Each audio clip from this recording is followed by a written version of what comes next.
So you're just getting started with generative AI, right? Well, you are in the perfect place. This is your day one guide. We're going to cut right through all the noise and just focus on the big picture ideas you absolutely have to know, starting from square one. Here's what we're going to do. First, we'll map out the AI family tree so you can see exactly where generative AI fits in. Then we'll open up the Modern AI Toolkit and check out the tools you can use today. After that, we'll talk about why the human co-pilot is so critical. And we'll wrap it all up with the essential rules for building AI you can actually trust. Okay, first things first. To really get what generative AI is all about, we've got to understand its place in the wider world of artificial intelligence. Let's start with the absolute basics, just to make sure we're all on the same page. First up, you've got artificial intelligence, or AI. Just think of this as the huge, giant umbrella that covers everything. Any system that copies human intelligence, we're talking everything from your bank's fraud alerts to robots in a factory. That's AI. Let's make it super simple with an analogy. AI is the entire kitchen. The oven, the fridge, the knives, the whole shebang.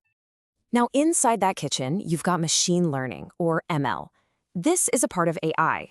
It's a way for computers to learn from data without you having to program every single little step. So in our kitchen, machine learning is a specific cooking technique, like baking or grilling. It's a method you use inside the kitchen. And that brings us to generative AI. This is a really special kind of machine learning. It doesn't just analyze things, it actually creates something brand new. In our kitchen, this is the creative chef who doesn't just follow a recipe, they invent a completely new one from scratch. The magic word here is creation. All right, so we know what it is. Now let's peek inside the toolkit because, just like any good workshop, you got to pick the right tool for the right job. So on one side, you have these super powerful multimodal models like Gemini. Think of these as the Swiss Army knife of AI. They can understand text, images, audio, video, all at the same time. But then you also have specialized models like Imagen. These are designed to do one thing and do it perfectly, like creating an amazing picture just from a sentence you write. It's all about picking the right one. And what these tools can do, it's pretty wild. You can show a model a photo, and it'll write out a description for you. You can give it a video and get back play-by-play commentary. Or you can just describe a mood and get a completely new piece of music. From writing code to making art, the toolkit is huge and getting more powerful every day. Okay, so we have all these incredibly powerful tools, which leads to a really, really important question. Who's actually flying the plane here? When does a human absolutely have to be involved? Let's just put it out there. When the stakes are really high, when a decision could seriously affect someone's life or a company's future, should we just let the AI run on autopilot? The answer is, and has to be, a clear and resounding no.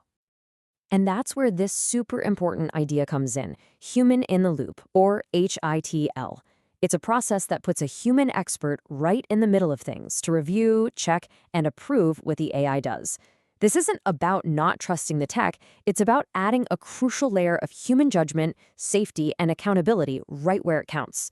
The AI is an amazing co-pilot for sure, but the human is always the captain. And this isn't just theory, right? Think about real life. An AI might suggest a patient diagnosis from some data, but a doctor has to be the one to confirm it. An AI can write up a legal contract in like 5 seconds, but a lawyer has to review it before it goes out. An AI can assess a loan application, but a person should make the final call. In these big moments, having a human in the loop isn't just a nice idea, it's absolutely essential. Okay, this brings us to our last section, and honestly, it might be the most important one, because great AI isn't just about what you can build, it's about what you should build. This is probably the number one fear people have when they think about AI. And you know what? It's a totally valid one.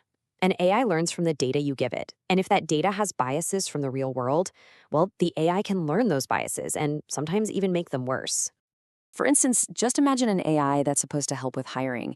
If it's trained on old hiring records where maybe fewer women were hired for tech jobs, the model could learn to unfairly screen out amazing female candidates today, and that is a massive failure.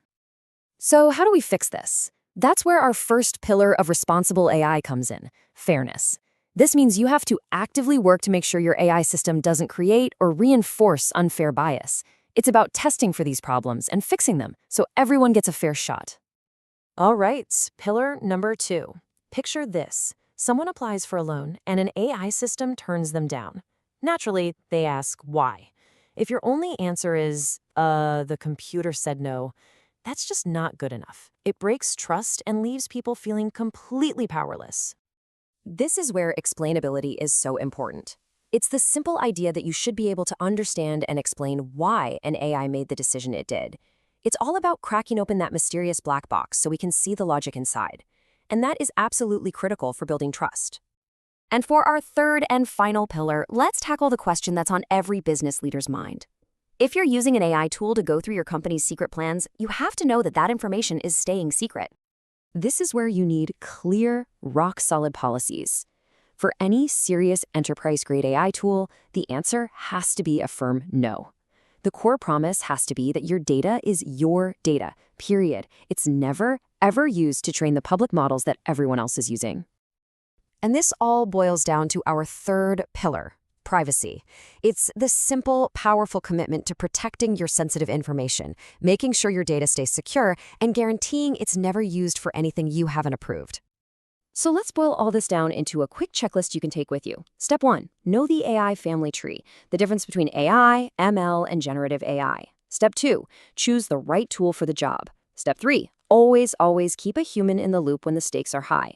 And step 4, build everything on a solid foundation of fairness, explainability, and privacy.